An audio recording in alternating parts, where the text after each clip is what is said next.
Hi, I'm Paul Pfeiffer, the CFO at ATS.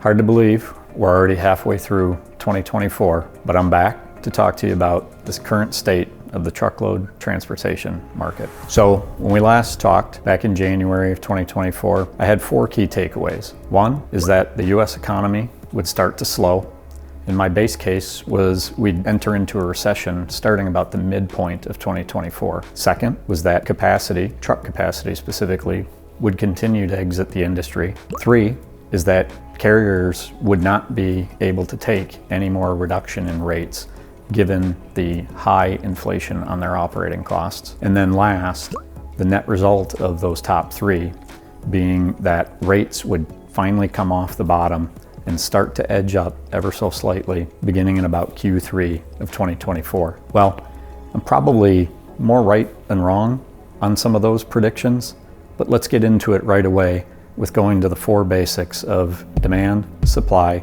cost, and rates. If I start with the demand side first, my base case was an economic recession starting about midpoint of 2024. So my overall expectation is that we'd have a pretty depressed level of freight demand through all of 2024. Well, it doesn't look like I'm right on the recession starting in the midpoint of the year, but the US economy certainly did slow. GDP was down to 1.3% in the first quarter, and odds are the second quarter should be released here soon. It'll be slightly above, but probably still pretty muted. When I look at some other factors within the industry, inventories have stabilized at least, and it looks like they're kind of consistent with where consumer demand is right now. But at the same time, we have areas like industrial production, business fixed investment, and manufacturing that are all down on a quarter-over-quarter basis or already in contraction territory.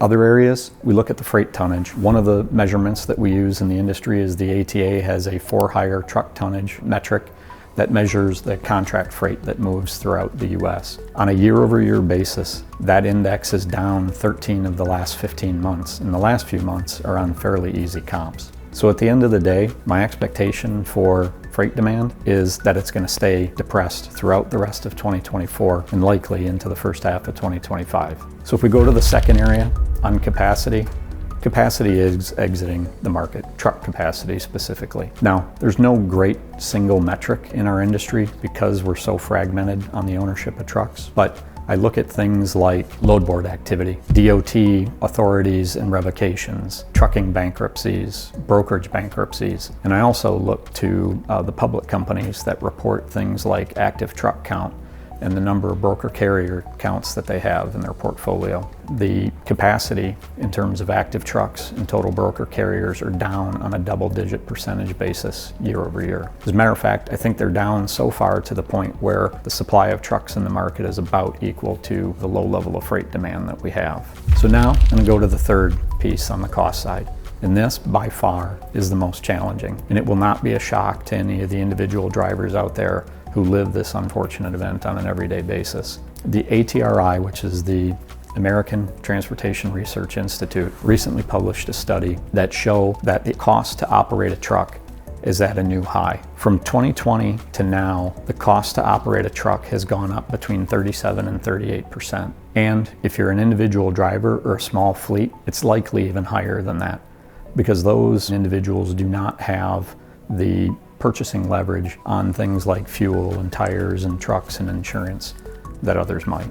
So where does that all leave us? Well, that fourth category of freight rates. What's going to happen? Well, when we last talked in January, I told you that spot rates had bottomed out late Q1, early Q2 of 2023. When I look at the contract bid activity that's happened in the first half of 2024, the reality is that some smaller fleets, some brokers, took those contract rates down. However, sometimes there's not going to be capacity available to actually haul the freight at those rates. And what's going to happen then? Well, contract rates now, in my belief, have bottomed out and are about the same spot where spot rates are. I do expect that freight cannot get moved at those rates. We're going to see a little bit of freight shift back to the spot market, and the spot market rates tick up, ever so slightly. The key question though is, well, how long is that going to take? My original prediction was starting in Q3, and I think we might see a little bit of that, but I've underestimated the length of this current downturn for long enough And so the likely answer is that spot rates and contract rates will probably stay pretty similar for several months yet, especially if there's no economic lift on the demand side. So what are my final takeaways after the review of those 4 areas? I guess there's 3. The first is make sure that you have a good, stable source of freight as a driver. Fleets in general will have more options of freight. Not a guarantee, just will tend to have more options. But most importantly, they're going to be less tolerant of low rates. The second area is be diligent on the cost side of things. I know we're heading into the summer months where the weather gets warmer. If you have an APU, use it. If you don't, look at getting one. Areas where you can save a little money, fuel efficiency might be one of them. And then last is, it's not all bad. On a relative basis, there are pockets of different markets on the truckload side that are better than others.